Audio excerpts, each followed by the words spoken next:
अशी ही जमवाजमवी चित्रपट पाहताना धमाल आली। म्हणजे हा चित्रपट विनोदी तर आहेच, त्याच्यामध्ये अशोक सराफजी आहेत आणि बाकी सर्व कलाकार आहेत, पण त्याशिवाय म्हणजे समाजामध्ये सिनियर सिटिझन जर एकाकी जीवन जर असेल, त्यांचे जोडीदार जर नसतील, तर त्यांच्यासुद्धा इच्छा आकांक्षा या असतात आणि त्यासाठी इतर फॅमिली मेंबरनी कशी साथ दिली पाहिजे, हे समाजामध्ये काही हे नवीन इश्यू जे निर्माण होत आहेत, तो अतिशय चांगल्या रीतीनं हा इश्यू हाताळलेला मला वाटतो।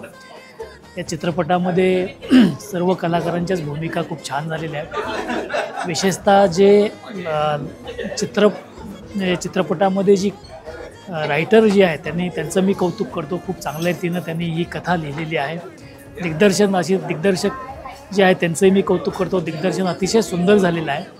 लोकेशन्स ते आहेत ते खूप चांगल्या रीतीने, म्हणजे पुण्याचं लोकेशन आहे, गोव्याचं लोकेशन आहे, इतरसुद्धा लोकेशन खूप चांगले निवडलेले आहेत। त्याच्यामुळे सर्व निर्माते, कलाकार, दिग्दर्शक या सर्वांचं मी अभिनंदन करतो आणि ह्या चित्रपटाला शुभेच्छा देतो। धन्यवाद।